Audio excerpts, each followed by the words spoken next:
இனத்தின் விடுதலையை ஒரு அமைப்புட்ட மட்டும் செலுத்தி இவர்களாலாம் தோற்று போனோம்ட்டா நாங்கள் தோற்று போனோம். இப்போ நீங்கள் அடுத்தது என்ன செய்ய போறீங்க? நான் ஒரு ஊடகவியலாளர். இலங்கையில் உள்ள தமிழ் சிங்கள இன பிரச்சனைக்கு தீர்வாக வைக்கிற ஒரு கோட்பாட்டு ஆளுகையிலான அந்த காட்சிகளை ரத்தம் வழிந்தோடுகின்ற அந்த மிகப்பெரிய அந்த காட்சிகளை பார்க்கும் பொழுது அவனுக்குள் போரை நிறுத்தண்டு தான் தீ குளித்தார்கள். உங்களோட பிள்ளைய உங்களுக்கு தீக்குளிக்க அனுப்புவீங்களா? இல்லைன்னா தயவு செய்து மற்றொரு பிள்ளைய தீக்குளிக்க அனுப்ப. விடுதலை புலிகளுக்கு ஆதரவாக அணிதிரண்ட மக்களை எல்லாம் புலிவாளுகள் என்று சொல்லி நாங்கள் கொச்சப்படுத்துறது வந்து மிக கவலையாக. மக்களை நான் ஒரு நாளும் புலிவாள்கள் என்று குறித்தது. தமிழ் மக்களுடைய குறைந்தபட்ச அபிலாசைகளை கூட வென்றெடுக்க முடியாத தோல்வியடைந்த தலைமை என்று சொல்லப்படுறது. இதை நான் முற்றாக நிராகரிக்கிறேன். பிரபாகருடைய முட்டாள்தனமான முடிவு இந்த மக்களுடைய பலிக்கு காரணம். ஒடுக்கியவனுக்கு எதிராகத்தான பிரபாகரன் போராட்டத்தை கையெடுத்தார். அப்ப ஒடுக்கியவனே ஒடுக்கப்பட்டவனே ஒரே தட்டில் பார்க்கிற அந்த மனநிலை என்பது எப்படிதான் ஒரே தளத்தான் வச்சு பார்க்கணும். இதுல என்ன ஒடுக்கியவன் ஒடுக்கப்பட்டவன்? வடமாகாணத்தில் இருந்து நீங்க முஸ்லீம் மக்கள் எல்லாரையும் ஒருத்தர் விடாம கலக்கி போட்டு நீங்கள் ஒடுக்குமுறையாளர்கள் இல்லையா? நீங்கள் ஒடுக்குமுறையாளர்கள். அம்னஸ்டியும் ஹியூமன் ரைட்ஸ் வாட்ச் போன்ற அமைப்புகள் சொல்லிட்டு விடுதலை புலிகள் மக்களை கிடையாம பாவித்தார் வேண்டும். அதைத்தான் இந்த கட்டுரையாளர் போட்டு அந்த அறிக்கை அப்படியே கொடுத்து கட்டுரையாளருடைய கண்ணுக்கு இந்த என்ஜிஓக்கள் எல்லாம் புனிதமானவர்களாக சர்வதேச போர்க்குற்ற விசாரணை யாரும் செய்ய போயிடும்? விடுதலை புலிகளா செய்ய போறாரு? அப்படி என்ன நீங்க சர்வதேச போர்க்குற்ற விசாரணையே இல்லை நிதானித்தோம். அதே என்ன தெரிந்து கொள்ளுங்க. அந்த சர்வதேச போர்க்குற்ற விசாரணையில இல்லை எங்க எங்க யார் அந்த சாட்சி சொல்ல போயிடும்? அம்னஸ்டி ரிப்போர்ட்டும் ஹியூமன் ரைட்ஸ் வாட்ச் ரிப்போர்ட்டும் தான் நான் சாட்சி சொல்ல போயிடும். வட்டுக்கோட்டையிலிருந்து முள்ளிவாய்க்கால் வரை ரெண்டும் வரலாற்று புள்ளிகள். ரெண்டு வரலாற்று புள்ளிகளை கூட பயணிக்கும் என்ற ஒரு எதிர்பார்ப்போடு அந்த புத்தகத்தை வெளிக்க போன நிறைய தகவல்கள் செய்திகள் கண்டிப்பாக இருக்க வேண்டும் என்று. ஆனால் தலைப்புக்கும் உண்மைக்கும் புத்தகத்துக்கும் சம்மந்தம் இல்லாமல் தான் இருக்கு. 2008 பிறதான் பேச வலிக்கிறார். அவருடைய அரசியல் ஆய்வு கட்டுரைகள் அது துவக்கப்பட்டிருக்கேன்னு. அதோட முக்கியமாக சொல்ல வர விஷயங்கள் இந்த விடுதலை போராட்டத்துக்கான தோல்விக்கு விடுதலை புலிகளின் தலைமையும் தான் பொறுப்பேற்கணும் என்றதை சுட்டிக்காட்டார். இதெல்லாம் நல்லதுகள் என்று சொல்லப்படுற விஷயங்கள் விடுதலை புலிகள் மட்டங்களில் இருந்ததோ அவைகள் எல்லாம் மறைக்கப்பட்டு முற்றும் முழுதாக கொலைகளை பற்றியும் பேச்சுக்கள் பற்றியும் அது குழப்ப நிலைகள் பற்றியுமே போறார். அது அவருடைய மனநிலை அல்லது அவர் தாங்கி நின்ற அமைப்புகள் சார்ந்து என்றோ அதை வைத்துக் கொள்ளாது. அவருடைய உரிமை, அந்த கருத்து சுதந்திரத்தை அவர் வெளியிடுவது அவர்களுடைய உரிமை. புத்தகத்தில் மிக தரவுகள் சரியானதாக இருக்கிறது. அவர் சில தரவுகள் பிழையா இருக்காது. இறுதி நேரத்தில் முள்ளிவாய்க்கால் படுகொலை விடுதலை புலிகள் மனித கேடியங்களாக 50,000 மக்களை வைத்திருந்தார்கள் என்றும் அதுக்கு பின்னர் 70,000 மக்கள் வந்தார்கள் என்றும் சொல்லி வளமையா இந்தியா என்ற அப்போதைய அமைச்சராக இருந்த பிரணாப் முகர்ஜி எதை சொன்னாரோ அதை இவர் சொல்கிறார். ஆனால் ஐநாவின் தரவு இறுதியில் வன்னியிலிருந்து வெளியில் வந்த மக்கள் 3 லட்சம் மக்கள் கொல்லப்பட்டவர்கள் போகுது. அப்படி இருக்கிற போது 50,000 பேர் மக்கள் பணிக்கு எதிராக விடுதலை புலிகள் மனித கடிதங்களாக வைத்திருந்தார்கள் சொல்லப்படுகிறது. அது எந்த அடிப்படை என்றது தெரியல. அத்தோட தொடர்ச்சியாக ஒவ்வொரு காலகட்டங்களிலையும் இடியங்களில் அதாவது அந்தந்த புலி விவாதங்கள் இருந்து எடுக்கப்பட்ட தரவுகளையும் முழுமையாக பேசுகிறார். செயல்படுத்தப்படாத திட்டங்கள் பற்றியும் செயல்படுத்த முடியாத பற்றியும் அதாவது இந்த ஆப்ரேஷன் பற்றி சொல்றார். அது முன்னமே விடுதலை புலிகள் சொல்லியிருந்தாலும் சர்வதேச விலப்பின்னல் எங்களுக்கு எதிராக பின்னப்படுகிறது. அந்த விலப்பின்னல் வெளிவருவதற்காகவே அந்த பேச்சுக்கள் இருந்து அவர்கள் வெளியே போயினார்கள் என்பது பெரும்பாலும் தெரிஞ்ச ஒரு விஷயம். இது அவர்கள் சர்வதேசம் திட்டமிட்டு அழிச்சது இல்லை, இந்த திட்டத்தை புலிகள் விளங்கிக் கொள்ளவில்லை என்றெல்லாம் சொல்ல இயலாது. அது முதலே விடுதலை புலிகள் சொல்லிட்டார். தங்களை சுற்றி ஒரு சர்வதேச விலப்பின்னலை ஏற்படுத்துகிறது. அதிலிருந்து உடையவனம் பண்ணுறதுக்காக அவர் வெளியேறினார்கள் என்றது தெரிஞ்ச விஷயம். தொடர்ச்சியாக புலிகள் பற்றிய தொடர்ச்சியான குற்றச்சாட்டுகளை வைத்துக் கொள்வது இன்று வரைக்கும் விடுதலை போராட்டங்கள் ஆரம்பிக்கப்பட்டு விடுதலை போராட்டங்கள் அந்த ஆரம்பித்த வேண்டிய தலைவர்கள் இன்று வரைக்கும் இருக்கிறார்கள். ஆனால் அவர்கள் செய்த எந்த விதமான அந்த அமைப்புகள் செய்த கொலைகளோ பற்றி எது விதமான கருத்தையும் அவங்க முன்வைக்க விரும்பல. ஒரு அமைப்பு மட்டுமே பிழை செய்திருக்கிறது, அந்த அமைப்பு மட்டுமே தமிழர்கள் அழிவுக்கு காரணமாக இருந்திருக்கிறது என்று பேசிக்கொண்டு போகிற ஆசிரியர் பிற அமைப்புகள் செய்த கொள்கைகளையோ பிற அமைப்புகள் செய்த தமிழர் மீதான அடக்குமுறைகளையோ அல்லது அரசுடன் சேர்ந்து இயங்கியவர்கள் செய்த வன்முறைகளை பற்றியோ ஆணித்தரம் இந்த புத்தகத்தில் பேசப்படையும் என்பது ஒரு வருத்தமான விடயம். ஒன்றை சுட்டிக்காட்டும் என்பதுன்றது வேற, ஒரு பிழையை தொடர்ச்சியாக சொல்லிக் கொண்டிருப்பாண்டு வர போர் முடிந்து அந்த 7 வருஷத்துக்கு பிறகும் இல்லாத அவர்களை பற்றி தான் விமர்சித்துக் கொண்டிருக்கிறோம். நாங்கள் என்ன செய்தோம்? எதுவும் இல்லை. இவ்வாறான புத்தகங்களை எழுதி வெளியிட்டோம், அவ்வளவுதான். மக்களை நோக்கி என்ன செய்தோம் அதுக்கு எங்கள்கிட்ட பதில் இல்லை. 30 வருஷமா நீங்கள் இதை செய்தீங்க சொன்னா இந்த 30 வருஷத்துக்கு முடிஞ்சு அந்த இடப்படுகிற 7 வருஷத்துக்குள்ள நாங்கள் இதை செய்தோம் எங்கள்கிட்ட பதில் இல்லை. இதை நாங்கள் ஆணித்திரமாவோட கதைக்க போனா புலி மனநிலை என்று அதே ரெண்டு விளங்கல. இதை போராட்டம் தொடங்குற பொழுது இருந்த தலைமைகள், ஆளும் தரப்புடன் இருக்கிற தலைமைகள், மாற்றியக்க தலைமைகள் எல்லாம் 2 பேருக்கும் இருக்கிறார்கள். அவர்களை நோக்கி நான் 2 பேருக்கும் கேள்வி கேட்கிறேன். அவர்களை எல்லாம் முழுசா விட்டோம். முடங்கி அரசுடன் இயங்கி கொலைகளை கடத்தல்களை செய்த வரைக்கும், ரத்தத்து வாழ்ந்த வரைக்கும், மாற்றியக்கத்தினர் வரைக்கும் எல்லாம் வழியாத்தான் இருக்கு. ஆனால் எங்களுக்கு பிரபாகரன் செய்த கொலைகளும் விடுதலை புலிகள் செய்த அத்துமுறைகளும் தான் கண்ணுக்கு தெரியும். அந்த உயிரோடு இருக்கிறவையை நோக்கி எங்களுக்கு விமர்சனம் வைக்கிறதுக்கான அருகதை இல்லையா? இல்லாத கேட்கலா? அப்புறம் அப்படி கேட்டால் அவர் உங்கள்ட்ட திருப்பி கேள்வி கேட்பாருங்க ஃபேமிலி. ஆய்வுகளை எழுதுறதுன்றது ஓகே, அது இப்போ தவறுகள் நடக்கிறதுக்கு எழுதப்பட்டிருக்கு, எல்லாருக்கும் தெரிஞ்ச விஷயம். ஆனால் நீங்கள் அதை ஒரு இனத்தின் விடுதலையை ஒரு அமைப்பிட்ட மட்டும் செலுத்தி இவர்களாலாம் தோற்று போனோம்ட்டு நாங்கள் தோற்று போனோம். இப்போ நீங்கள் அடுத்தது என்ன செய்ய போறீங்க? அவர்களாலேயே என்று சொல்லி காலம் தோட்ட போறீங்களா? இல்லை உங்கள்கிட்ட இருக்கிற அடுத்த வரைவு என்ன, அடுத்த திட்டம் என்ன, அடுத்த அழுத்தம் என்ன என்றதை ஆசிரியர் அதையும் தெளிவுபடுத்தணும். கண்டிப்பாக அவருக்கு அதை தேவை இருக்கு. அவர் ஒரு தான் செய்த தான் எழுதிய கட்டுரைகள் என்ற 2008 இருந்து 2009 முடிவு வரைக்கும் எழுதப்பட கட்டுரை என்ற தொகுப்பாக தான் இந்த புத்தகத்தை வெளியிட்டிருக்காரு. ஆனால் தான் வட்டுக்கோட்டையில் என்ன தீர்மானத்தோட வட்டுக்கோட்டை தீர்மானம்ன்றது விடுதலை புலிகள் கொடுத்த தீர்மானம் இல்லை என்ற எல்லாருக்கும் தெரியும். வட்டுக்கோட்டை தீர்மானம் தமிழ் செல்வாண்ட தீர்மானம், அதில் இருந்து முள்ளிவாய்க்கால் முடிவு, அந்த அதுக்காக ஆயுதம் ஏந்தி போராடி ஒரு அமைப்பின் முடிவு, இரண்டும் வரலாற்று மையப்புள்ளி. ஆனால் இதுக்கிடையில பயணிக்கிற முழுமையும் அரசியோ இல்லை அது சார்ந்த இயங்கிய துணைக்குழுக்களையோ ஆயுத குழுக்களையோ அவர்களெல்லாம் தவிர்த்து அவர்களெல்லாம் நழுவல் போக்கில் விட்டுவிட்டு அதை எதிர்த்து போராடிய ஒரு அமைப்பை பற்றி, அதாவது விடுதலை புலிகளிலும் அதன் தலைமையை பற்றி மட்டுமே தொடர்ச்சியாக பேசப்பட்டிருக்கிறது. அது இந்த புத்தகத்தில் இருக்கிற மிகப்பெரிய ஒரு குற்றம் அல்லது புலியா, அது எது இப்படி சொல்றது தெரியல, அது தவிர்க்கப்பட்டிருக்கலாம் என்று நான் நினைக்கிறேன். தங்களுடைய கடந்த கால செயற்பாடுகளை எல்லாத்தையும் தப்பிக்குள் மூடி வரைத்துக் கொண்டு விடுதலை புலிகள் சுயவிமர்சனம் செய்வாங்க. விடுதலை புலிகள் சுயவிமர்சனம் செய்யலை என்று சொல்லி இங்கே எவரும் சொல்ல முடியாது.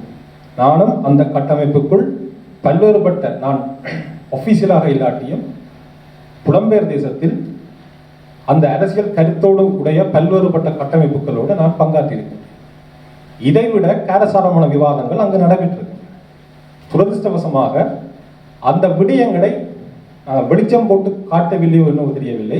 அதனால் விடுதலை புலிகள் எந்த விடயத்தையும் ஒரு விவாதித்து எடுத்த முடிவுகளாகவே கருதவில்லை.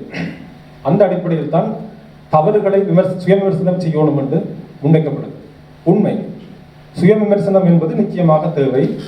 அந்த சுயவிமர்சனத்தை முன்வைப்பவர்கள் தங்களையும் உள்ளடக்கித்தான் அந்த சுயவிமர்சனத்தை விடுதலை புலிகள் மீது முன்வைக்கணும் என்றுதான் என்னுடைய பார்வையாக இருந்தது.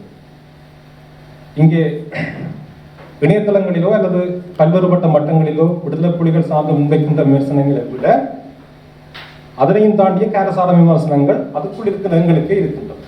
ஆனால் பொது நன்மை கருதி சில முடிவுகளை நாங்கள் எடுக்க வேண்டியவர்களாக தான் இருக்கின்றோம். இன்றைய காலம் தமிழ் மக்களுக்கான நீதியை பெற்றுக் கொடுப்பதற்கான ஒரு காலம். அந்த நீதிக்கான செயற்பாட்டில் நாங்கள் எந்த விடயத்தை பொது மையத்தில் வைத்து கலைக்க வேண்டும், எந்த விடயத்தை அதன் கால ஓட்டத்தில் கலைக்க வேண்டும் என்பதை பற்றிய எந்த கூட்டு பொறுப்பும் கொலெக்டிவ் ரெஸ்பான்சிபிலிட்டி இல்லாமல் இந்த இடைப்பட்ட காலத்தில் அதிகமாகவே புலிகள் மீதான விமர்சனம் முன்வைக்கப்பட்டிருக்கிறது.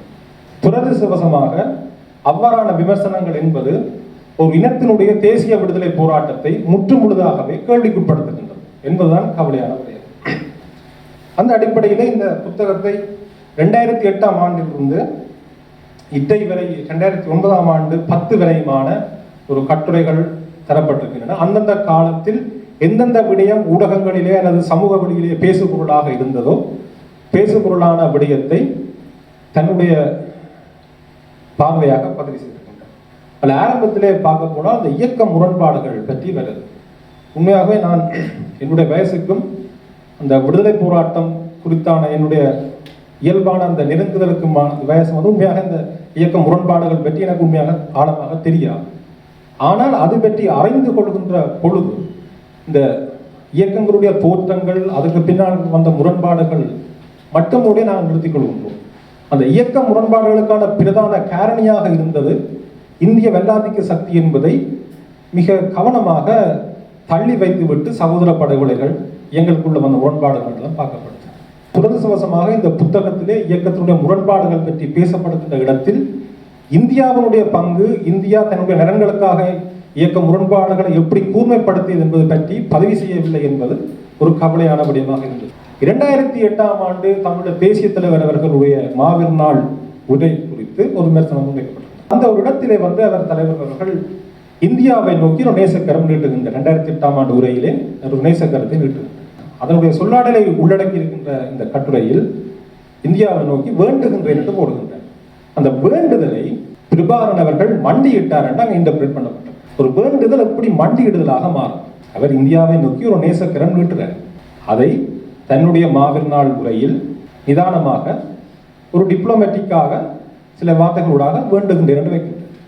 அதனை மண்டியிடுதல் என்பது சொல்கின்றது என்பதெல்லாம் வந்து இங்கே தெரிகின்றது. இந்த வார்த்தைகள் வருகின்றது.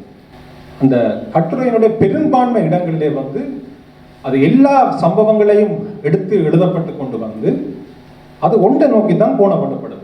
கிளிநொச்சியில் ஒரு மாடு கிணத்துக்கு விழுந்தாலும் அது விடுதலை புலிகளுடைய காரணமாகத்தான் இருக்கும் என்று சொல்லியும் எழுதப்படலாம். எல்லா சம்பவங்களுக்கும் காரணங்கள் விடுதலை புலிகள் நோக்கியே தேடப்பட்டிருக்கின்றது என்பதால் இந்த கவலையாக இருக்கின்றது. 34 நாடுகள் இந்த பக்கத்துணையோடு ஸ்ரீலங்காவுடைய மல்டி பரல் மட்டும் இலக்கு வைக்கவில்லை தமிழக தேசிய தலைவர்கள் நோக்கி. இவ்வாறான எழுத்துக்களும் மல்டி பரல்களாகவே இருந்திருக்கின்றது என்பதில் எனக்கு தெரியும். அதாவது தமிழ் மக்களுடைய குறைந்தபட்ச அபிலாசைகளை கூட வென்றெடுக்க முடியாத தோல்வியடைந்த தலைமை என்று சொல்லப்படுகிறது. இதை நான் முற்றாக நிராகரிப்பேன். நாடுகளை கடந்து ஈழத்தமிழகம் வாழ்ந்தாலும் அவர்கள் ஒரு அரசுக்குரிய இனம் என்பதை உலகம் அங்கீகரித்தது. அவர்களை ஒரு அரசுக்குரிய இனம் என்பதை அங்கீகரித்ததனால் தான் சமாதான உடன்படிக்கையிலே வந்து நோர்வேயினுடைய தலைமையிலே ஒரு பக்கம் ஸ்ரீலங்காவினுடைய கொடியும் மறுபக்கம் தமிழீழ தேசிய கொடியும் வைத்து சர்வதேச ஒப்பந்தம் வந்தது. தமிழர்களை ஒரு அரசுக்குரிய இனமாக, தமிழர்களை ஒரு தரப்பாக சர்வதேசம் ஏற்றுக்கொண்டது என்று சொன்னால் தமிழ் தேசிய தலைவர்களுடைய அந்த போராட்டம் தான். அவர் தமிழ் மக்களுக்கு எதுவும் செய்யவில்லை. அபிலாஷைகளை குறைந்தபட்ச அபிலாஷைகளை வென்றடையாத ஒரு தோல்வியான தலைமை என்று சொல்ல முடியாது. ஜனநாயகம் பற்றி பேசப்படுது. விடுதலை புலிகள் வந்து ஜனநாயகத்தை மறுக்கிறார். அப்ப இங்க சொல்கின்ற ஜனநாயகம் என்பது எந்த அடிப்படையில் என்பது ஒரு தெளிவற்றதாகவே இருக்கின்றது. ஆனால் இந்த 6 வருஷ காலத்திலே நாம் பார்க்கக்குள்ள இந்த மாற்று கருத்துக்கள், மாற்று சிந்தனைகள் முன்வைக்கின்றவர்கள் வந்து விடுதலை புலிகள் ஜனநாயகத்தை மறுத்தார்கள் என்ற ஒரு கருத்து முன்வைக்கப்படுது. சரி, 2009ஆம் ஆண்டு விடுதலை புலிகள் இந்த செனாரியோவில் இல்லாத இந்த காலத்தில் இந்த ஜனநாயக வெளியில் நீங்கள் முன்வைத்த கருத்து யாரை நோக்கியதாக இருந்தது? விடுதலை புலிகள் நோக்கியதாக தான் இருந்தது. நான் உண்மையாக எதிர்பார்த்தேன், ஓகே, இவர்கள் எதிர்பார்க்கின்ற ஜனநாயகம் என்பது தமிழ் மக்களுடைய உரிமைக்காகவும் தமிழ் மக்களுடைய நீதிக்கான போராட்டத்துக்கும் விடுதலை புலிகள் மட்டுமல்ல தாங்களும் போராட விரும்புகின்றோம், அதற்கான ஜனநாயக சூழலை தாண்ட நான் விளங்கிக் கொண்டேன். ஆனால் 2009ஆம் ஆண்டுக்கு பிற்பாடு அவர்கள் வேண்டிய ஜனநாயகம் என்பது விடுதலை புலிகளை விமர்சிக்கத்தான். ஸ்ரீலங்காவுக்கு எதிராக எந்த விமர்சனம் நான் காணவில்லை. அப்ப இவர்கள் விரும்புகின்ற ஜனநாயகம் என்று சொன்னால் நான் விடுதலை புலிகளை பற்றி கதைக்கிறதுக்கு எனக்கு ஸ்பேஸ் தான். சிறுபான்மையினம் வந்து இங்கே சொல்லப்படுது புத்தகத்தில். இலங்கைத்தீவில் நாங்கள் சிறுபான்மையினம் தான். இலங்கைத்தீவில் தமிழர் தாயக பகுதியில் தமிழ் மக்கள் ஒரு தேசிய இனம் என்பதை அடையாளப்படுத்துவதில் இந்த கட்டுரையாளர் பின்னிக்கல. எல்லா இடத்தையும் அவர் சிறுபான்மையினமே கோண பண்றீங்க. எல்டிடியை கோண பண்றீங்க, பிரபாகரனை சற்று கூடுதலாக கோண பண்றீங்க. சேர்த்து வந்து அந்த இனத்தையே நீங்கள் இப்படி கோண பண்றது கவலையா இருக்கு. மஹிந்த பிரபாகரன் ஒப்புவது, மஹிந்தவும் பிரபாகரனுக்கு பெரிய வித்தியாசம் இல்லை என்று சொல்லப்படுது. ஒடுக்கப்பட்டவனையும் ஒடுக்கியவனையும் வந்து ஒரே தட்டில் வச்சு பார்க்கின்ற மனநிலை என்பது மேற்குலகத்துக்கு மட்டுமில்லை, தமிழ் மக்களுக்கு இடையிலே இருக்கின்றது. இந்த புத்தகத்தில் நான் பார்த்தேன். ஒடுக்கியவனுக்கு எதிராகத்தான பிரபாகரன் போராட்டத்தை கையெடுத்தார். சிங்கள மக்களுக்கு எதிராக சிங்கள தேசத்தையோ கைப்பற்றுவதற்கு போராட்டம் இடம்பெறவில்லை. அப்ப ஒடுக்கியவனே ஒடுக்கப்பட்டவனே ஒரே தட்டில் பார்க்கிற அந்த மனநிலை என்பது எப்படி வருது? அதுவும் இந்த 6 வருஷ காலத்துக்கு பிற்பாடு புத்தகமாக கொண்டு வர்றதெல்லாம் மாற்றுக்கிறது. அது 1000 பூக்கள் மலரட்டும் மாற்றுக்கிறது. ஆனால் இந்த இப்படியான ஒப்பீடுகள் எந்த ஆள் மனதிலிருந்து வருதுன்னு எனக்கு விளங்கு. கொப்பிக்க தீக்குளிப்பு வருது. 2009ஆம் ஆண்டு இந்த முள்ளிவாய்க்கால் இறுதி யுத்தத்திலே பல்வேறுபட்ட தேசங்களிலே பலர் தீக்குளித்தார்கள். ஐநா முன்னிலை முருகதாசன் உட்பட 20க்கும் மேற்பட்டவர்கள் தமிழகத்திலே தீக்குளித்தார்கள் உட்பட எல்லாத்தையும் ஒரு கொப்பிக்க தீக்குளிப்புகளாக சொல்வது. அதாவது மக்களை உணர்ச்சி வசப்படுத்தி அந்த உணர்ச்சி நிலையில் தங்களுடைய அதிகாரத்தை தக்க வைக்கின்ற ஒரு மனோவியாதியின் தொடர்ச்சியாகத்தான் இவர்களை இந்த இவ்வாறான விஷயங்களுக்கு தூண்டினார்கள். இனவாத ஒரு விதமான இனவாதத்தினூடாக தூண்டினார்கள் என்று சொல்லப்படுது. ஆனால் தமிழ் ஈழத்தமிழ் மக்களுக்காக தீக்குளிச்ச முத்துக்குமாரனுடைய அந்த கடிதத்தில் எந்த இடத்திலும் அவன் அதை பற்றி பேசவே இல்லை. தீக்குளித்தவனுக்கு எல்லாருடைய கடிதங்களோ எல்லாருடைய பேச்சுமே அங்கே தாயகத்திலே அந்த காலத்திலே இடம்பெற்ற போர் அந்த காட்சிகளை ரத்தம் வழிந்தோடுகின்ற அந்த மிகப்பெரிய அந்த காட்சிகளை பார்க்கும் பொழுது அவனுக்குள் போரை நிறுத்தண்டுதான் தீக்குளித்தார்கள். விடுதலை புலிகளுக்கு ஆதரவாக அணிதிரண்ட மக்களை எல்லாம் புலி வாழுவர் என்று சொல்லி நாங்கள் கொச்சப்படுத்துறது மிக கவலையா இருக்கு. அப்படி என்று சொன்னால் இன்றைக்கு ஜாழ்ப்பாணத்தில் எழுகதமிழ் பேரணிக்கு பின்னால் அணிதிரண்ட மக்களை சொல்ல முடியுமா பேரவியின் வாழ்வர் என்று சொல்லி, அல்லது விக்கியின் வாழ்வர் என்று சொல்ல முடியுமா? 2009ஆம் ஆண்டு துரோகத்துலோ சதுக்கத்திலே நான் நின்ற பொழுது விடுதலை புலிகளை விமர்சித்தவர்கள் கூட அனைவரும் வந்து நின்றார்கள். எதற்காக வந்து நின்றார்கள்? போரை நிறுத்த என்று சொல்லித்தான் வந்து நின்றார்கள். அந்த மக்களை புலிவாளுகள் என்று சொல்லி நீங்க சுருக்கிறீங்களே, எந்த மனநிலை என்னென்று இப்படி எழுத வருது எனக்கு விளங்கி. வன்னி யுத்தத்தில் அண்ணனுடைய நிறைய உறவுகள் போனில் சொன்னார்களாம், செல் எப்படி தங்களுக்கு வந்து விழுந்தது. விடுதலை புலிகளும் செல் அடித்தார்கள் மக்களும். விடுதலை புலிகளை செல்லும் உங்களுக்கு வந்து விழுந்தது. இந்த சர்வதேச போர்க்குற்ற விசாரணையோ இந்த சர்வதேச பல்வேறுபட்ட கள விசாரணைகள் கூட இன்னும் நடக்காத நிலையில இந்த கட்டுரையாளர் வெளி சிம்பிளாக சொல்லிவிட்டார், அது விடுதலை புலிகள் அடுத்த செல்லில் தான் வந்து விழுந்தேன் சொல்லி விசாரணை முடிச்சு அவர் புத்தகமாக போட்டுட்டார். இன்றைக்கு வரைக்கும் போர்க்குற்ற விசாரணையில அது இனப்படுகொலையா நடந்த போர்க்குற்றம் கொடுத்து ஒரு சீரான விசாரணையே நடைபெறாத சூழலில் நாங்கள் எப்படி நிறுவுறோம்? அது அந்த டிஸ்டன்ஸ் ஒன்று இருக்குது. நோ ஃபயர் ஜோன் அறிவிக்கப்படுது. ஸ்ரீலங்கா ராணுவம் தான் களத்தை தீர்மானிக்கும். ஸ்ரீலங்கா ராணுவம் தான் களத்தை தீர்மானிக்கும். நோ ஃபயர் ஜோன் போர்க்களத்தில் எவன் அஜெண்டா மூவ் பண்றானோ அவன் தான் பண்ணிருப்பான். இதை அவன் மூவ் பண்ணிட்டான். அவன் நோ ஃபயர் ஜோன் அறிவிச்சு கொண்டு போறான். எல்லைகள் குறுக்கி கொண்டு ஒரு செல்லினுடைய பீச் அந்த பரப்பு என்பது நோ ஃபயர் ஜோனை தாண்டி தான் இருக்கு. அந்த நோ ஃபயர் ஜோனுக்குள்ள மக்களோட மக்களாகத்தான் விடுதலை புலிகள் இருந்தார்கள் என்று சொன்னால் அவர்களுடைய அந்த ஏவுகின்ற அதனுடைய வீச்சு என்பது நோ ஃபயர் ஜோனை தாண்டித்தான் இருக்கு.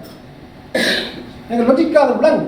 ஆனால் மக்களை நோக்கி ஸ்ரீலங்காவும் செல்லடித்தது, விடுதலை புலிகளும் செல்லடித்தார்கள் என்று சொல்லி இரண்டையும் ஒரே தட்டில் வச்சு பார்க்கும்போது கவலையை தான் இருந்தது. புத்தகத்தை பார்க்கக்குள்ள எனக்கு கோபமே வரையல, கவலையை தான் இருந்தது. விடுதலை புலிகள் மக்களை கேடயமாக பயன்படுத்தினார். நான் நினைக்கிறேன் அங்கே ஒரு 50,000 1 லட்சம் ஜனம் இருந்திருக்கு. விடுதலை புலிகள் ஒரு 4 லட்சம் பேர் இல்லை, 10 பேர் 2 பேருக்கு ஒரு ஆள் துப்பாக்கி வச்சு கொண்டு நிற்கிறது நீங்க வெளியில போகிறான்னு சொல்லி. ஆனால் களம் அன்றைக்கு அப்படி இருக்கு. முற்று முழுதாக ஸ்ரீலங்கா ஒரு கருவி மட்டுமே. அந்த போர் ஒரு நவீன யுத்தம் மட்டும் நடைபெற்று மக்களுக்கு எதிராக. அந்த புத்தகத்தில் ஒரு குண்டூசி விழுந்தா கூட சட்டையில் தெரிகிற அளவுக்கு தான் இந்த சர்வதேச நாடுகள் அந்த ஸ்ரீலங்கா உதவி செஞ்சிருந்தாங்க. அப்ப இங்க இதுல ஒரு பொசிஷன் எடுத்திருக்கிற ஒரு போராடியும் லாச்சப்பில் ஒரு பொசிஷன் எடுக்கிற போராடியும் ஓக்கியில கூட கதைக்க முடியாதவன் இல்லை. ஏன்னு சொன்னால் கதைச்சா அங்கால தகவல் போயிடும். அந்த அளவுக்கு களம் அப்படித்தான் இருந்தது. அப்ப மிகப்பெரிய கனவுகளோட மிகப்பெரிய எண்ணங்களோட ஒரு போராடி கடைசியாக இப்படியான கட்டத்தில் வரைக்கும் அவன் எத்தகைய மனல் அவன் மனநிலை எப்படி இருந்திருக்கு, அவன் மனம் எந்த எல்லை வரையும் சென்று போயிருக்கு. எந்த கனவு கண்ணுக்கு முன்னால் ஒரு சாம்ராஜ்யம் சரிஞ்சு போறத போராடி தான் கண்டிருப்பான். அந்த மக்கள் தான் கண்டிருப்பான். நான் காணேன், நான் நிக்கல. அவன் மக்களை நோக்கி சுட்டு இருக்க மாட்டான், தண்டை நோக்கி தான் சுட்டு மாட்டேன். தண்டை இப்படியா போட்டுது என்று சொல்லி. ஆனால் வலி சிம்பிளாக மக்களை விடுதலை புலிகள் கேடயமாக பாவித்தார்கள். 1-2 சம்பவங்கள் இருக்கலாம், அதை மாற்றுக்கிறதே. இந்த புத்தகத்தில் ஹியூமன் ரைட்ஸ் வாட்ச் அல்லது அம்னஸ்டி சொன்ன அந்தந்த காலத்தில் சொன்ன அறிக்கைகள் அதாவது அம்னஸ்டியும் ஹியூமன் ரைட்ஸ் வாட்ச் போன்ற அமைப்புகள் சொல்றது விடுதலை புலிகள் மக்களை கேடயமாக பாவித்தார்கள். அதைத்தான் இந்த கட்டுரையாளர் போட்டு காட்டும். அந்த அறிக்கையை அப்படியே கொடுக்குறேன். அதாவது கட்டுராருடைய கண்ணுக்கு இந்த என்ஜிஓக்கள் எல்லாம் புனிதமானவர்களாக இருந்திருக்கார்கள். ஹியூமன் ரைட்ஸ் வாட்ச் விட்ட அறிக்கை அவ்வளவு 100% சுத்தமானது. இந்த ஹியூமன் ரைட்ஸ் வாட்ச், அம்னஸ்டி இன்டர்நேஷனலுக்கு பின்னால் இருக்கின்ற அரசியல் வழியில் தெரியாது. ஒரு அரசு ஒரு நாட்டுக்குள் படையெடுக்க வேண்டும் என்று சொன்னால் முதல் தன்னுடைய என்ஜிஓக்களை தான் இன்டர்பிரேட் பண்ணுறது. அம்னஸ்டி, ஹியூமன் ரைட்ஸ் வாட்ச் அல்லது சர்வதேச என்ஜிஓக்கள் வந்து ஒரு நாட்டின் மனித உரிமை பிரச்சனையில தலையிடுதல் என்று சொன்னால் அதுக்கு பின்னால் ஒரு அரசுகள் வந்து தலையிடக்கூடாதுன்னு அர்த்தம். அப்ப இந்த என்ஜிஓக்களை நாங்கள் கேள்விக்குட்படுத்த வேண்டிய நேரத்தில் என்ஜிஓக்கள் சொன்னதை அங்கே புனிதமான வாக்காக ஏற்றுக்கொள்ளப்பட்டு அதற்கு வியாக்கியானம் செய்யப்படுகிறது. எனக்கு விடுதலை புலிகளை விமர்சிங்க. ஏன் இந்த என்ஜிஓக்கள் குறித்து உங்களுக்கு கேள்விகளுக்கு மனம் பெறையில 2010ஆம் ஆண்டு 2009ஆம் ஆண்டு பிறகு கட்டுரை வரைக்குள்ள வந்து இயக்கத்தினுடைய பிளவுகள் பற்றி பேசுகிறேன். மே 18 தேர்தலில் வந்து போராட்டம் மௌனிக்கப்படுது என்று அறிவிக்கப்படும். சரியாக 1 மாத காலத்திலே நாங்கள் ஜனநாயக ரீதியாக எமது போராட்டத்தை முன்னெடுப்போம், நாடு கடந்த தமிழ் அரசாங்கம் என்ற வடிவத்தினூடாக போராட்டத்தை முன்னெடுப்போம் என்று சொல்லி விடுதலை புலிகளுடைய தொடர்ச்சியாக அறிவிக்கப்பட்டது. கேபி அவர்கள் அறிவிக்கின்றனர். சரியாக 1 மாத காலம் சர்வதேசம் கேட்குது, ஓகே நீங்கள் களத்தில் தோத்து விட்டீர்கள், நீங்கள் அடுத்து என்ன செய்ய போறீங்கன்னு சொல்லி 1 மாதத்தில் சொல்கிறார்கள், நாங்கள் நாடு கடந்த தமிழ் அரசாங்கம் என்ற ஒரு ஜனநாயக பாதையினூடாக இந்த போராட்டத்தை முன்னெடுக்க போறோம் என்று தெளிவாக சொல்லப்பட்டது. அந்த நாடு கடந்த தமிழ் அரசாங்கம் என்ற கான்செப்ட்ல ஜனநாயகபூர்வமாக எல்லாரும் பெறலாம் என்றெல்லாம் சொல்லப்படும். ஆனால் இந்த கட்டுரையாளர் 2009ஆம் ஆண்டுக்கு பிற்பாடு இயக்கத்துக்குள் இடம்பெற்ற பிளவுகள் குறித்துத்தான் அவர்கள் வடமராட்சி தென்மராட்சி என்றெல்லாம் குறித்து ஆழமாக போகின்றவர்களுக்கு இந்த இந்த இந்த நாடு கடந்த தமிழ் அரசாங்கத்தினுடைய கேபி அதெல்லாம் வந்து வரவே இல்லை. நீங்க வெள்ள கவனமாக 2009 வந்து முள்ளிவாய்க்கால் அப்படியே போரையும் முடிச்சு போராட்டத்தை முடிக்க பார்க்கிறேன். நான் சொல்றேன் போராட்டம் வந்தது, போராட்டம் நடந்து கொண்டிருக்கு, அதனால தான் நான் இதில் வந்திருக்கு. பிளவுகள் பற்றி உங்களுக்கு இன்ட்ரெஸ்ட் இருக்குது, அதாவது விடுதலை புலிகள் பிளவுபட்டுனா ரசிச்சு எழுதுறீங்க, எழுதுங்கோ, பிரச்சனை இல்லை. அந்த ரசிப்புக்குள்ளேயும் விடுதலை புலிகள் தோத்தாலும் அடுத்த கட்டத்துக்கு ஒரு வாய்ப்பை ஏற்பட்டு தான் போனது. அதை நீங்கள் இதில் எந்த பக்கத்திலையும் குறிப்பிடல. இப்படி இந்த புத்தகத்தில் வந்து என்னுடைய அரசியல் பார்வைக்கு இவ்வாறான விஷயங்கள் எனக்கு சங்கடமாக தான் இருந்தது. என்னை பொறுத்த வரைக்கும் நான் அதில் கொஞ்சம் ஓரளவுக்காவது தெளிவாக இருக்கணும்னு நினச்சிக்கிறேன். நான் ஒரு ஊடகவியலாளர், நான் கோட்பாட்டியலாளனோ அல்லது இலங்கையில் உள்ள தமிழ் சிங்கள இன பிரச்சனைக்கு தீர்வாக வைக்கிற ஒரு கோட்பாட்டியலாளனோ அல்ல. நான் மக்கள், ஒடுக்கப்பட்ட மக்கள் சார்ந்து அவர்களுடைய பிரச்சனையை முன்வைக்கிறது, அங்கே நடக்கிற பிரச்சனைகளை முன்வைக்கிறது தான் என்னுடைய முதலாய கடமை. அதற்கான தீர்வு வைக்கிறதுக்கு நான் நினைக்கல, எனக்கு அதற்கான டூல்ஸ் இல்லை. என்ன அதுக்கு ஒரு ஆக்கள் வைக்கணும். நீங்களே கணவருடைய பார்வை என்னென்றால் அந்த அதையும் நான் செய்யணும், அதனால் இயலாது, அது என்னுடைய பொறுப்பு அல்ல. ஆனால் அப்படி ஒரு தீர்வு வந்தால் அது சரியா இருக்கா அப்படியா இருக்கான்னு சொல்லுவோம். ஆனால் தீர்வு அதுக்கு தான் நாங்கள் 30,000 போராளிகளை கொடுத்து ஒரு தலைவர் இருந்தவர், எத்தனையோ ஆயிரம் மக்கள் வாக்களித்து ஒரு தலைவர் இருக்கிறார். இப்படி குறிப்பிட்ட விஷயங்கள் நடக்குது. இப்போ அதை அந்தந்த பொறுப்புகளை நாங்கள் செய்யணும் நினைக்கிறோம், அந்தந்த பொறுப்புகளை அவைவ வடிவாக செய்யணும் நினைக்கிறோம். பொறுப்பற்றவர்கள் பொறுப்பான இடங்களில் இருக்கிறது மிக ஆபத்தான தமிழ் அரசியல் சூழலில் இது ஒரு முக்கியமான விஷயம். இது உணரப்படையிலேன்னு தான் நான் நினைக்கிறேன், சரிவர உணரப்படையிலே. விடுதலை புலிகள் மீது மட்டும் குற்றச்சாட்டுகள் வைக்கப்பட்டிருக்கிறது. மேலான நீங்கள் இந்த தலையங்கங்களை பார்த்தாலே தெரியும். இப்போ நான் கன்னடங்களை சொல்லி ஒரு தலையங்கத்தில் சொல்லியிருக்கு, சிங்கமும் புலியும் மக்களை பணையம் வச்ச. இன்னொருத்துல சொல்லும் மாத்தியா மகிந்தவும் தம்பி விரவாகவும் கினிபிக்ஸுகளாக மக்களை பாவிக்கணும். இன்னொருத்துல சொல்லி இருக்குது, இலங்கை அரசாங்கத்தின் முகத்தையை கிழிக்கின்ற முட்கம்பி வேலிகள். இவ்வாறு பல இடங்களையும் இந்த இது வைக்கப்பட்டிருக்கு. இந்த இலங்கை அரசாங்கம் மீதான விமர்சனங்கள் இந்த புத்தகத்தில் பரவலாக இருக்குது. இதற்கு முன்ன கிளிநொச்சியிலேயோ சரி லண்டன்லேயோ நடத்தப்பட்ட கூட்டங்களையும் அதை சொல்லி இருக்கணும், அதை ஆய்வு செய்தவரை சொல்லி இருக்கணும். அதை இந்த நூல்லையும் இருக்குது, அதை நீங்கள் தெளிவாக பார்க்கலாம். ஆனால் ஒரு குற்றச்சாட்டு சிலவேளை இதில் நீங்கள் விடுதலை புலிகளையும் இலங்கை அரசாங்கையும் ஒரே தளத்தில் வச்சு பார்க்கணும், ஒரே தளத்தில் வச்சு பார்க்கணும். இதில் என்ன ஒடுக்கியவன் ஒடுக்கப்பட்டவன் வடமாகாணத்தில் இருந்து நீங்கள் முஸ்லீம் மக்கள் எல்லாரையும் ஒருத்தர் விடாமல் கலக்கி போட்டு நீங்கள் ஒடுக்குமுறையாளர்கள் இல்லையா? நீங்களும் ஒடுக்குமுறையாளர்கள் தானே. சாதி ரீதியான ஒடுக்குமுறையை நீங்கள் இன்றைக்கு எதிராக என்ன பெருசாக செய்திருக்கிறீங்க? இன்றைக்கு உங்களோட போராளிகளையே, விடுதலை புலிகளுடைய போராளிகளையே இன்றைக்கு சமூகம் ஏற்றுக்கொள்ளுதில்லை. இல்லை, நீங்கள் ஒரு ஒடுக்குமுறையை கலையுது. நீங்கள் அந்த ஒடுக்குமுறையை ஏதோ ஒரு வகையில் ஒரு வடிவத்தில் உள்வாங்கி வச்சுருக்கீங்க. இதில் இந்த புத்தகத்தில் ஒரு கட்டுரை இல்லை. இது நான் நினைக்கிறேன் மனோமாசனுடைய தம்பி எழுதினார். அதே நேரம் விடுதலை புலிகளுடைய தலைவர்கள் எல்லாருக்கும் உயர் சாதி பெண்கள் மீது தான் காதல். அத்தனை போராளிகள தளபதிகளுடைய பெயரையும் அவர்கள் திருமணம் செய்த சமூகத்தையும் ஒரு கட்டுரை எழுதினார்.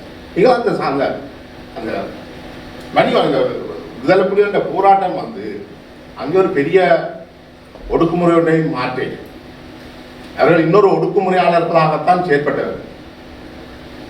அதபடியால் அவர்களை நான் நினைக்கிறேன் பிரித்து பார்க்க ஏழுமென்று நான் நினைக்கல. இப்போ நாங்கள் விடுதலை புலிகள்கிட்ட ஜனநாயகம் கேட்குறோம், இல்லை எங்கே அது இல்லையோ அங்கே தான் நான் கேட்கலாம். அதுக்காக நான் சொல்ல வரையில் ஸ்ரீலங்கா அரசாங்கத்தில் ஜனநாயகம் கொடுக்குறது இல்லை. நான் ஸ்ரீலங்கா அரசாங்கத்தில் நான் இன்னும் எதை பற்றி மஹிந்தவை பற்றியோ அல்லது ரணிலை பற்றியோ அல்லது மைத்திரியை பற்றியோ என்ன தாரமாற எழுதினாலும் என்னை பற்றி உள்ளுக்கு போட்டுக்கலாம். ஆனால் இந்த புத்தகத்தை 2009ஆம் ஆண்டுக்கு முதல் அன்னைக்கு இந்த லாஜப்பல்ல இப்படி ஒரு கூட்டம் வச்சிருக்கோம். இன்றைக்கு வைக்கிற சூழல் என்ன முடிஞ்சப்பதான் தெரியும். முடிய ஆனால் அந்த ஜனநாயகத்துக்கான சூழலை வந்து விடுதலை புலிகள் வழங்கியது. அதனால விடுதலை புலிகள் மீதான அந்த ஜனநாயகம் போன்ற குற்றச்சாட்டு வந்து தவிர்க்கலாம். இதில் இருக்கிற யாருமே மாற்று கருத்தாளர்கள் மீது சுதந்திராஜ் வச்ச குற்றச்சாட்டு இந்த மாற்று கருத்தாளர்கள் இந்த ஜனநாயகத்தை இதுக்காக தான் போடுறவர்கள் இலங்கை அரசாங்கம் அன்றைக்கு இது ஒரு தடவை இங்கே இலங்கை அரசாங்கத்தை கொண்டாடி குறைஞ்ச 90-95% ஆட்கள் ஒரு தடவை இதில் ஒரு தரம் இலங்கை அரசாங்கத்தை கொண்டாடினவர்கள் அல்ல. எல்லாரும் ஏதோ ஒரு வகையில் எதிர்த்தவர்கள். ஆனால் உங்களுக்கு நாங்கள் தமிழர்களாக இருந்து கொண்டு தமிழ் தேசிய விடுதலை போராட்டத்தை முன்னெடுத்ததாக சொன்ன விடுதலை புலிகளை விமர்சித்ததுதான். இந்த விமர்சனங்களை வந்து ஒரு சிங்கள உளவியலாளரோ அல்லது ஒரு ஆங்கில உளவியலாளர் சொல்லியிருந்தால் நீங்கள் இவ்வளவு கோபப்படாங்க. நீங்கள் நினைக்கிறீர்கள் தமிழர்களாக இருந்து கொண்டு நீங்கள் எங்களையே விமர்சிக்கிறீர்கள் என்ற அந்த தன்மை தான் அதில் கூட இருந்தது. மற்றது நீங்கள் சொன்ன அந்த மனித கேடயங்களாக புலிகள் பயன்படுத்தலை. இது உண்மையிலே பெரும்பாலான விஷயங்கள் இதெல்லாம் பதிவு செய்யப்படுது. நீங்கள் ஹியூமன் ரைட்ஸ் வாட்ச் மட்டுமே இல்லை, ஹியூமன் ரைட்ஸ் வாட்ச் பதிவு செய்ய வேண்டிய அவசியம் இல்லை. அங்கே உள்ள மக்களை எனக்கு அங்கே உள்ள ஒரு சொந்தக்காரன் தங்கச்சியோ சித்தப்பாவோ சின்னம்மாவோ சொல்றாங்க. அதுக்கு மேலே எனக்கு என்னது ஹியூமன் ரைட்ஸ் வாட்ச்? நான் ஒரு ஊடகவியலாளர், நான் அங்கே உள்ள மக்களோட நான் கதைச்சிருக்கிறேன். எனக்கு அதுதான் ஆதாரம். ஹியூமன் ரைட்ஸ் வாட்ச் எல்லாம் போட்டது மெட்டாக்களுக்கு கதை சொல்றது. அடுத்தது நீங்கள் இதில் ஒரு பெரிய முரண்பாடு ஒன்று வைக்கிறீங்களே. என்னன்னா Human Rights Watch, Amnesty International இதுகளுக்கு எல்லாம் ஒரு அரசியல் பின்னணி இருக்குன்னு சொல்றீங்க.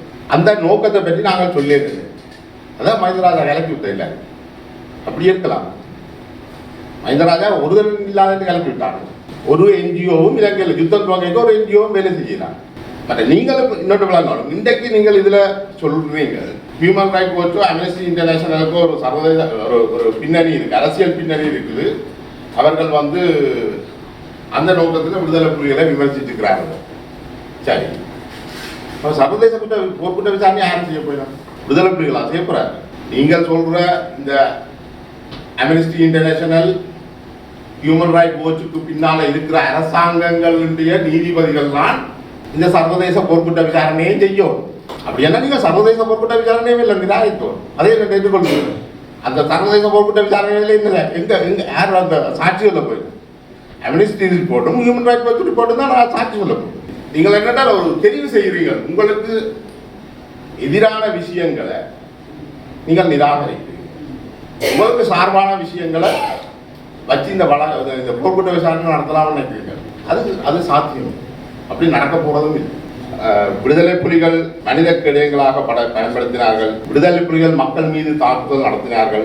விடுதலை புலிகள் செல் தாக்குதல் கூட நடத்தினார்கள். இந்த விஷயம் எல்லாம் நான் எழுதுறதுக்கு முதலே தன்னியின் பலி என்று சொல்லி உமா மகேஸ்வரன் ஒரு நூலாக ஒரு ஆண்டுக்கு முதல் வெளியிட்டிருந்த ஒரு நூலில் வந்திருக்கு. அது இந்த 2வது பதிப்பு மீண்டும் பதிப்பிடப்பட்டிருக்கு இந்த வருஷம். அதில் பல இடங்களில் சொல்கிறேன் எனக்கு இந்த விடுதலை புலிகள் செய்த அநியாயங்கள் பற்றி எழுதும் பொழுது கை கூசுகின்றது. இதற்கு மேல் என்னால் எழுத முடியவில்லை என்று பல இடங்களில் அவர் குறிப்பிட்டிருக்கிறார். வன்னி யுத்தம் உச்சமாக நடந்து கொண்டிருந்த காலகட்டத்தில் தான் கொசோவோவிலையும் பெரிய சண்டை நடந்து நேட்டோ இராணுவம் கொசோவோவில் போய் இறந்தது. அந்த காலகட்டத்தில் உங்களுக்கு நிச்சயமாக தெரிஞ்சிருக்கு, இங்கே ஒரு புலம்பெயர் தமிழ் சூழலில் வந்து பெரிய ஒரு இது நடந்தது.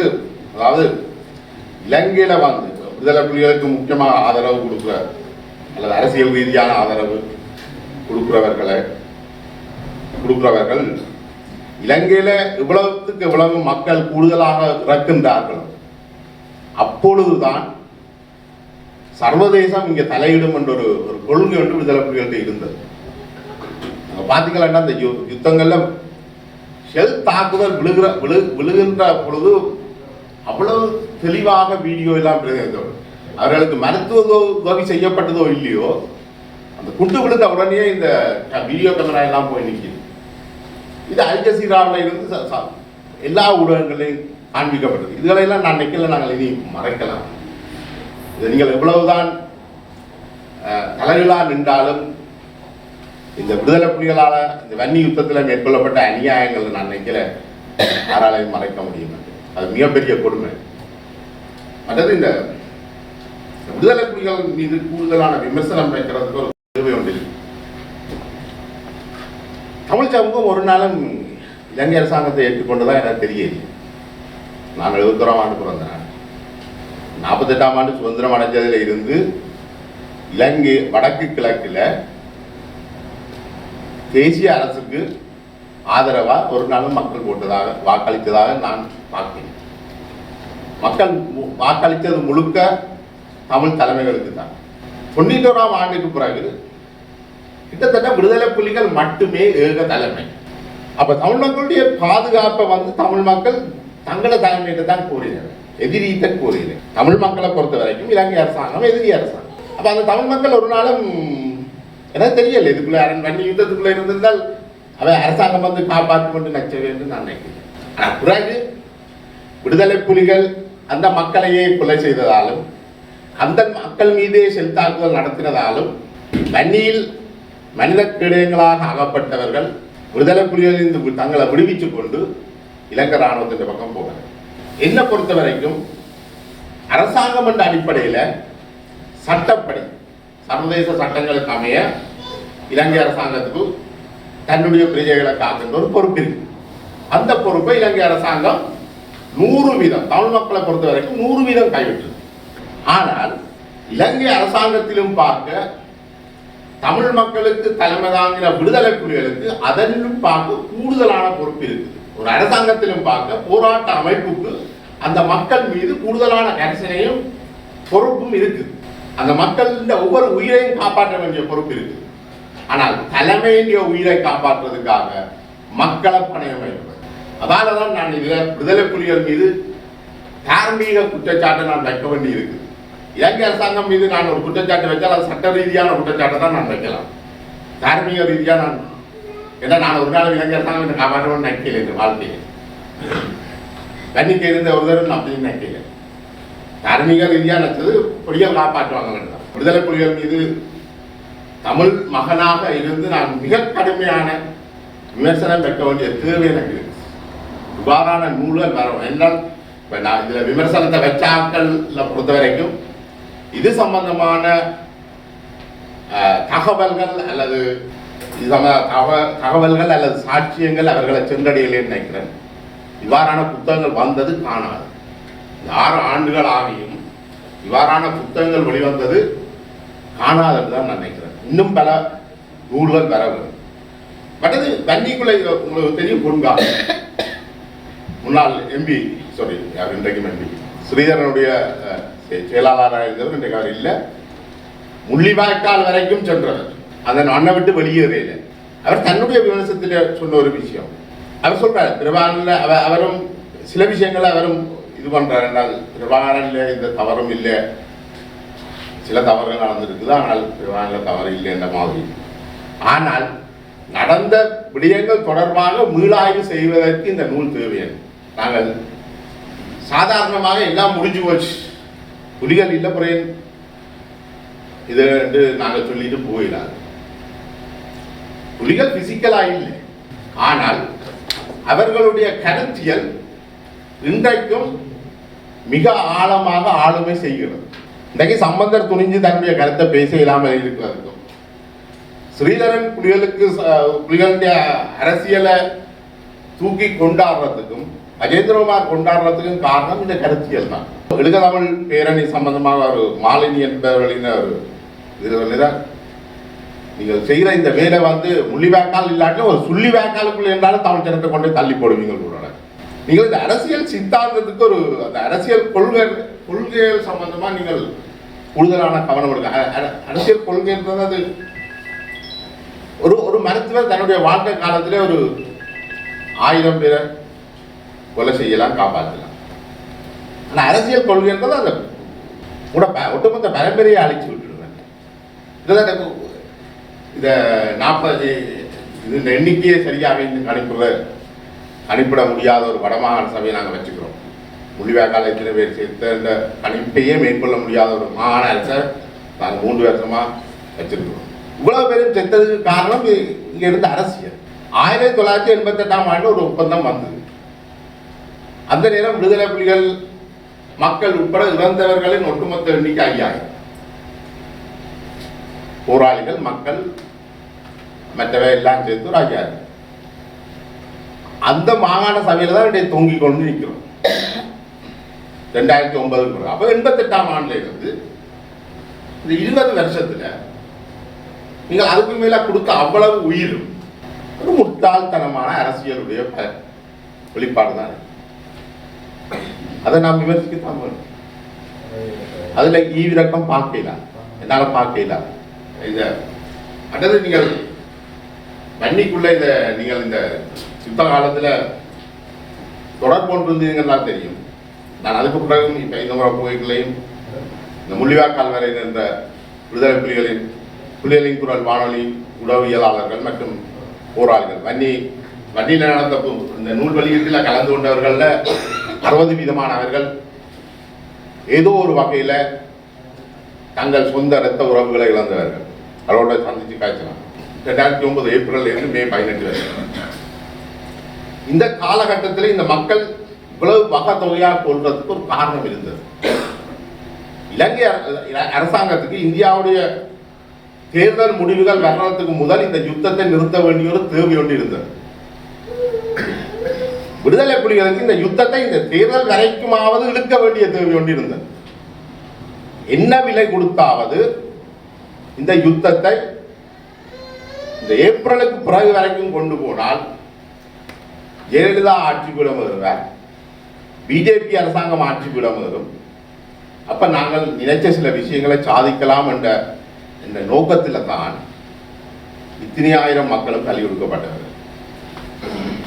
விடுதலை புலிகளுடைய தலைமைக்கு ஒரு விஷயம் விளங்கையில் ஜெயலலிதா வென்று பிஜேபி ஆட்சியை எட்டியிருந்தா கூட இந்த சமாதான உடன்பாட்டை எட்டுறதுக்கு குறைஞ்சபட்சம் ஒரு 6 மாசம் ஆகுது. நீங்கள் ஒரு 10-15 கிலோமீட்டர் நிலப்பரப்பில் இருந்து கொண்டு இவ்வளவு சனத்தையும் பள்ளி கொடுக்குறீர்கள். ஆனால் மே 18ஆம் தேதி ஆயுதங்களை மௌனிச்சுதான் சொல்றீங்க. இந்த சிந்தனை முறை இது எங்க இருந்து வருது? நீங்கள் இதெல்லாம் கேள்விக்குட்படுத்தாமல் தொடர்ந்து இந்த அரசியலை மேற்கொள்றீர்கள் என்று எனக்கு விளங்க. நீங்கள் குறிப்பிட்ட கே பத்மநாதனுடன் இந்த யுத்தம் முடிவடைஞ்சு அவர் கைது செய்யப்படுறதுக்கு முதல் நான் காய்ச்சினான். அந்த நேரம் மலேசியாவில் இருந்தது. மலேசியாவில் இருக்க நான் சொல்லிட்டேன், இந்த என்னோட எல்லாம் தெளிவானத்துக்கு ஆயிடுச்சுன்னா இன்றைக்கு அவர் நாள் குடிவருவேன். அப்ப அவர் சொன்னது, அப்ப நாங்க ஏன் இந்த சரணடைவை நீங்கள் இவ்வளவு தாமதிச்சேன்? அவர் தெளிவாக சொன்னார், நாங்கள் தான் ஏற்கனவே இவர்களுக்கு இந்த யுத்தத்தின் ஆரம்ப கட்டத்திலேயே தான் இவர்களுக்கு விளக்கம் விடுதலை புலிகளின் தலைமைக்கு சொல்லியாச்சு. எங்கள்கிட்ட ஆயுதம் மட்டும் இல்லை, நாங்கள் இந்த போராட்டத்தில் வெள்ளி இல்லாது நீங்கள் சரணடைங்க. ஆனால் விடுதலை புலிகளின் நடேசன் மற்றும் சூசை போன்றவர்கள் இந்தியாவில் இருந்த வைகோ போன்றவர்களோட மிக நெருக்கமான தொடர்புகளை வச்சிருந்தவர். அது தினமும் கதைக்கிறவையா. இப்போ நான் தம்பி தூரையிலிருந்து சொல்கிறேன், நான் சொல்கிறத கேட்பாங்களோ, பக்கத்தில் இருந்து அவங்க சொல்கிறத கேட்குறாங்க. இது குமரன் பத்மா கைது செய்யப்படுறதுக்கு பேசுகிறாங்க. கைது செய்யப்பட்ட பிறகு நான் சந்திக்கிறேன். அப்போ இவர்கள் இந்தியா வெல்லும், இந்தியா வரும், ஜெயலலிதா வருவான், காப்பாற்றுவான் நம்பிக்கையில் தான் இதை செய்தவர்கள். நான் நினைக்கிறேன் நீங்கள் இதுகளுக்குள்ள நீங்கள் போகணும். இந்த விடுதலை புலிகள் சம்பந்தமான நூல்கள் நான் நினைக்கிறேன் இன்னும் வரையில்லை. தமிழினி எல்லாம் ஒரு ஒரு சின்ன விஷயத்தை தான் கொடுத்துருக்கிறாங்க. அது இன்னும் இன்னும் மிக ஆழமாக பார்க்கணும். ஆனால் இந்த விடுதலை புலிகள் சார்பான இந்த அரசியலில் எல்லாரும் திருப்பி ஏற்றாட்டுன்னா ஏதாவது செய்யணும். அது நீங்கள் செய்யாமல் சும்மா இருந்திருந்தாலே 88ஆம் சும்மா இருந்திருந்தாலே இவ்வளோ ஜனம் செத்துருக்காங்க. ஏதாவது செய்யணும்ன்றதுக்காக செய்ய முதல்ல ஒரு ஒரு ஒரு அரசியல் ஒரு திட்டம் இருக்கணும். அந்த திட்டத்தின் அடிப்படையில் தான் நீங்கள் செயலாற்றணும் ஒழிய ஏதாவது செய்யணும்ன்றதுக்காக செய்து கடைசியா என்ன கண்டோம். நீங்கள் கேட்டீங்க 6 வருஷமா நீங்கள் என்ன செய்தீங்க? நான் உதரையும் சுடையிறேன், நான் உதரையும் குண்டடிக்கிறேன், நான் உதரையும் கொள்ளுறேன். 40 வருஷ வரலாற்று அரசியலில் நாங்கள் என்னத்தை கற்றுக்கொண்டோம்னு சொல்லிட்டாங்க. நாங்கள் இன்னும் கற்றுக்கொள்ள எவ்வளவு இருக்கு. அந்த மாற்று தலைமைகள் கடந்த 6 வருஷமா என்ன செய்தவர்? நாங்கள் சொல்ற இந்த கருத்தை நான் இன்றைக்கு சொல்லிடுறேன், அல்லது புலிகள் 2009ஆம் ஆண்டு இறந்த பிறகு சொல்லிடுறேன். நான் இன்றைக்கு எழுத துவங்கின ஆன்லைன் கிட்டத்தட்ட இதே கருத்துக்கள் தான் நான் எழுதியிருக்கேன். அதே மாதிரி இதில் இருக்கிற ஸ்பெல்லிங்கள், இதில் இருக்கிற சூழ்நிலை, இதில் இருக்கிற சுவாசக்தி இல்லை. இவ்வாறான ஆண்டு கணக்காக இந்த கருத்துக்களை வச்சிருக்கிறாங்க. நீங்கள் இப்போ கேட்கல. நாங்கள் சொல்றோம், நீங்கள் இருக்கிறதையும் தொலைச்சி போட்டு நிற்க முடியாது. நீங்கள் எல்லாத்தையும் அழைச்சி போட்டு வந்து இன்றைக்கு இருக்கிற எல்லா அடித்தளத்தை நொறுக்கி போட்டு நீங்கள் என்ன செய்தீங்கன்னா நான் என்ன செய்ய நாங்கள் சொல்ற நேரம் நீங்கள் எதையுமே கேட்கிறீர்கள். இந்த லாச்சப்பள்ளியே இந்த பிரான்ஸ்லயே 3 பேர் இருந்துச்சு கருத்துக்கள் தான். அப்ப இப்ப இருந்தோண்டு வானத்தில் இருந்து கொண்டு வர முடியும். நாங்கள் காலம் எடுக்கும். நாங்கள் இந்த புத்தகத்தின கடைசியில உடவியலானாக்க என்னுடைய கடமை பக்கசார்பு இல்லாமல் கொடுக்கப்பட்ட மக்கள் சார்ந்து அங்கே நடந்த விஷயங்களை பதிவு செய்யணும்.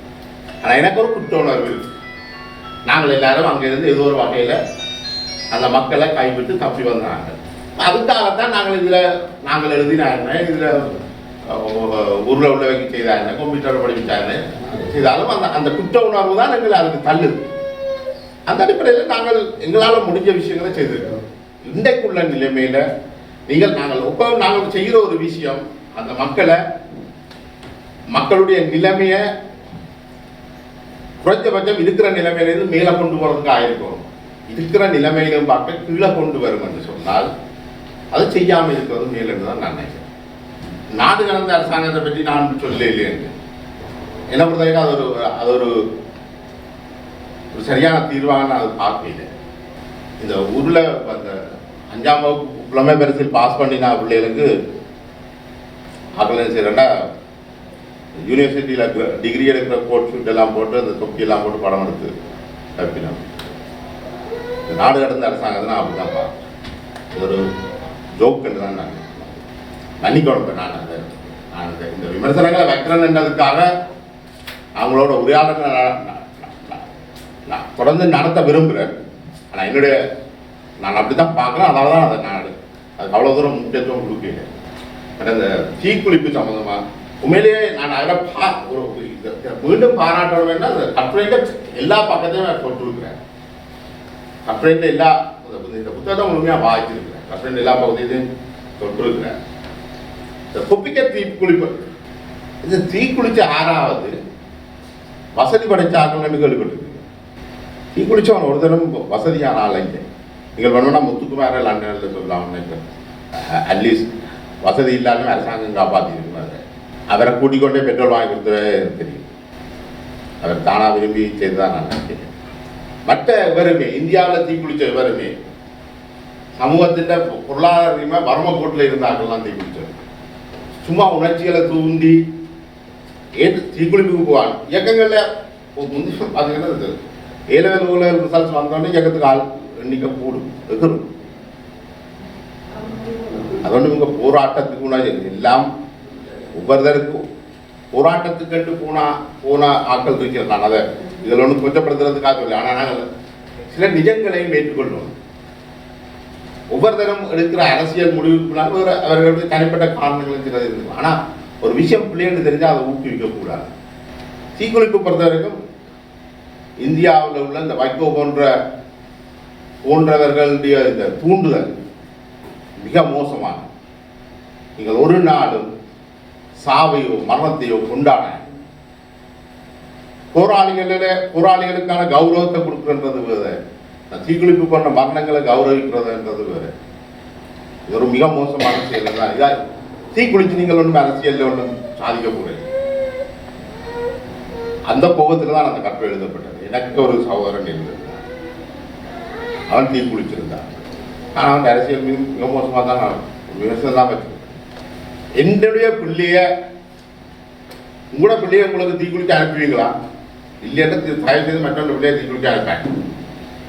போறத ஒரு நாளும் கொண்டாட சும்மா பேருக்கு இந்த இந்த விஷயங்கள் செய்யப்படக்கூடாது. அதாவது உண்மை நான் நினைக்கல எந்த இடத்துலையும் மக்களை நான் ஒரு நாளும் புலிவாள்கள் என்று குறிப்பிட்டது கிடையாது. அதாவது வெளிநாடுகளில் இருந்தவர்கள் தங்களுடைய அரசியல் மற்றும் நோக்கங்களுக்காக இந்த புலிகளை பயன்படுத்தி இந்த வேலைகளை செய்தார்களோ அவர்களைத்தான் நாம் புலிவாள்களோ பினாமிகளோ அப்படியான வார்த்தை பதங்கள் பயன்படுத்தி இருந்தால் அது அவர்களுக்கானதுதான், மக்களுக்கானது அல்ல. மற்றது இராணுவ வீரர்கள் என்று குறிப்பிட்ட இடத்துல போராளிகள் இந்த கௌரவிகள்.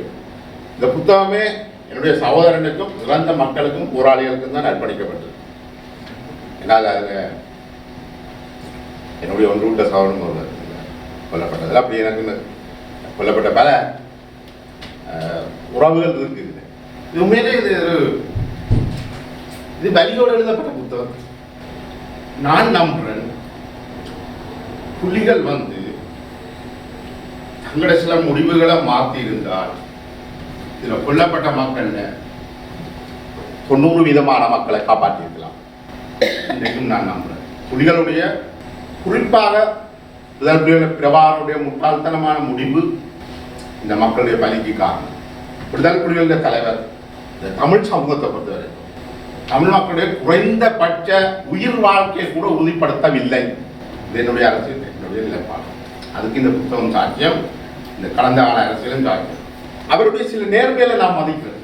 அந்த போராட்டத்துக்கு தப்பியோடு இல்லை, அதை நான் மதிக்கிறேன். அது அவர் தப்பி போவார், ஏவான் கப்பல் வச்சிருக்கிறார் என்று கதை சொன்னவையெல்லாம் டைப்புடியோட நிற்கிறார், அது வேற பிரச்சனை.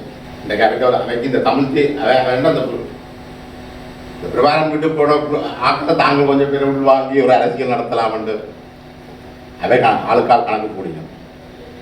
அந்த அடிப்படையில் இன்னைக்கு நிறைய புத்தகங்கள் இது தமிழ்லேயே இந்த புத்தகம் தான் ஓரளவுக்காவது தொட்டு சொல்லியிருக்குது.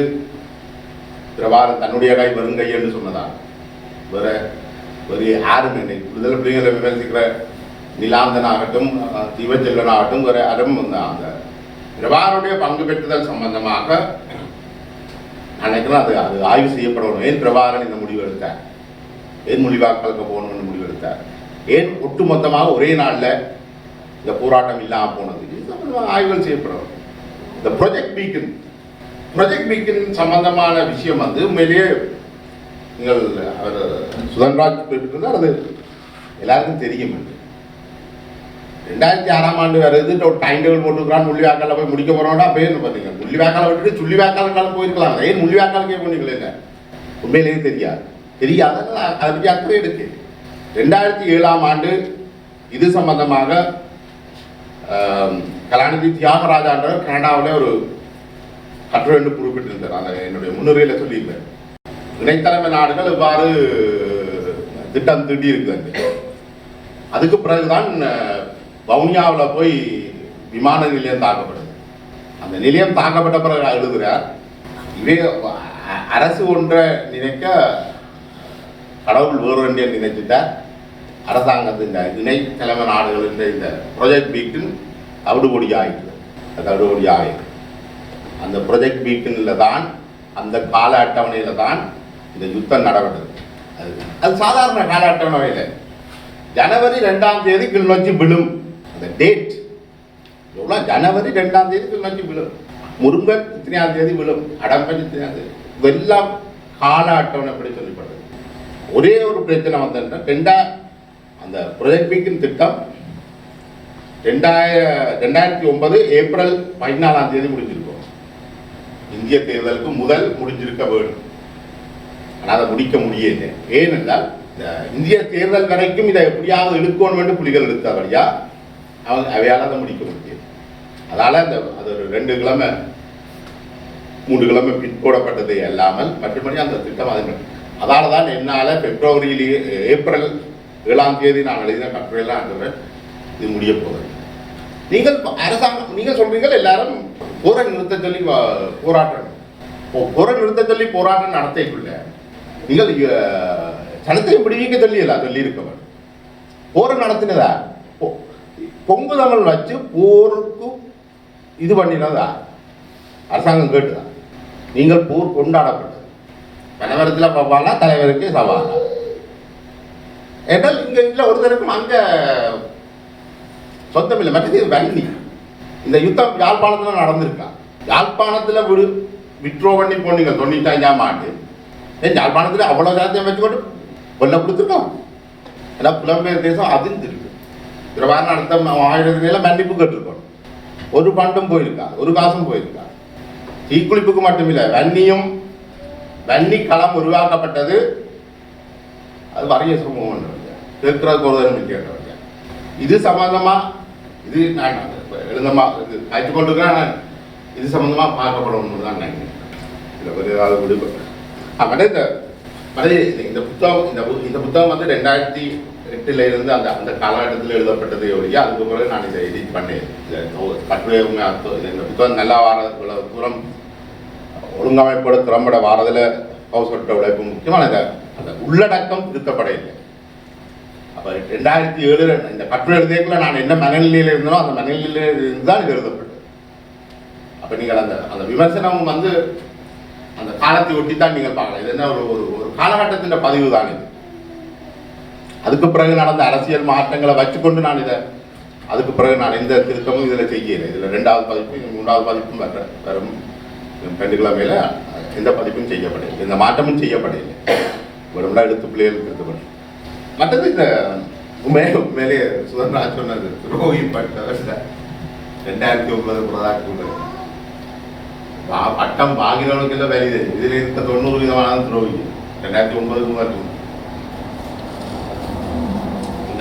நீங்கள் இப்போ கடந்த 7 வருஷமாக தான் நீங்கள் திருவிழா துரோகியெல்லாம் இருப்பீர்கள். கேபியோட தொடர்பு பண்ணபடியா மற்றபடி இருக்கிறவ பெரும்பாலும் அதுக்கு முதலே துரோகிகள், நீண்ட கால துரோகிகள். இந்த சுய விமர்சனம் அது கேவலமான விஷயம் இல்லை. அது செய்யப்படத்தான் வேணும், திருப்பி செய்யப்படத்தான் வேணும். எவ்வளவு கொல்லப்பட்டவோ அவ்வளவு விமர்சனம் கொடுத்தான் வேணும். அதை பற்றி நான் வரைக்கும் கேட்கத்தான் வேணும், வேற வழி இல்லை. சௌரப்படுகொலை விஷயத்திலே நீங்கள் அந்த விடுதலை புலிகள் சம்பந்தமா விடுதலை புலிகளை பார்க்கலேண்டு விடுதலை புலிகளை மட்டும்தான் தாக்குன்னு சொல்லி ஆனால் நான் புத்தகத்தை கன்னடத்தில் சொல்லியிருக்கிறேன் இல்லை. இந்த விடுதலை புலிகளுடைய இந்த புலி தேசியம் அல்லது புலி அரசியல்ன்றது அது ஒரு கருத்தியல் தான். அது டெலோ வந்திருந்தாலும் அதுதான் செய்திருக்கும். புலி இல்லாத இடத்துல டெலோ வந்திருந்தாலும் அதான் செய்திருக்கும், அது சொல்லப்பட்டிருக்கு. ஆனால் இவையெல்லாம் வரையில்லை, டெலோ வரையில, புளோட் வரையில, இவையெல்லாம் தூயவர்கள் என்று நான் சொல்ல வரையில்லை. இவையும் கொலைகள் எல்லாம் செய்திருக்கிறதா இவையில் ஒரு தரம் புலிகள் மாதிரி ஒரு தலைமைக்கு வரையில்லை. ஏற்கனவே ஏனென்றா அது நேற்று நாங்கள் உரையாடினாங்க. மற்ற அமைப்புகள்கிட்ட அந்த கொலைக்கான காரணிகள் கொலைக்கான குழுக்கள் இருந்த போதும் அந்த அமைப்புகள்கிட்ட ஒரு ஜனநாயகத்துக்கான போராளிகளும் அதுக்குள்ள நிறைய பேர் இருந்தனர். அதால இந்த கொலை குழுக்கள் அடிபட்டு போச்சு. ஒரு இராணுவ அமைப்பாக அவையால மாற இல்லாமல் போச்சு. அவை குழுக்களாக போய் அப்படியே இல்லாம போச்சு. ஆனால் புலிகள் மட்டும்தான் கட்டமைப்பு ரீதியாக படுகொலை அரசியலை நிறுவனமயப்படுத்தின அமைப்பு விடுதலை புலிகள் மட்டும்தான். அதால தான் விடுதலை புலிகள் மீதான விடுதலை புலிகள் ஒரு தீர்க்கமான ஒரு தலைமையா வந்து ஆனபடியாக நாங்கள் இந்த ஏனைய அமைப்புகளை விடுதலை புலிகளோட இந்த அரசியல் படுகொலை விஷயத்திலையும் ஒப்பிட்டு நோக்கிறார். இதெல்லாம் விடுதலை புலிகள் மீதான இந்த விமர்சனங்கள் வைக்கிறத மூலம் அந்த அமைப்பில் இணைந்த போராளிகளுடைய அர்ப்பணிப்பை வந்து நான் ஒரு நாளும் கேள்விக்குள்ளாக்குவேன். அவர்கள் மீதான மதிப்பும் மரியாதையும் என்று இருக்குது.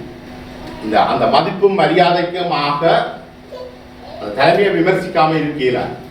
அதாவது சில நான் ஒரு சிங்கள குடிமகனாக இருந்திருந்தால் நான் சில இது சிங்கள அரசாங்கத்தை இன்னும் கூடுதலாக விமர்சிச்சிருப்பேன். என்னால் நான் சிங்களத்தில் எழுதியிருப்பேன். அது என்னுடைய வாசக தளமும் சிங்கள தளமாக இருந்திருக்கும். அதனால் அந்த பக்கம் கூட போயிடும்.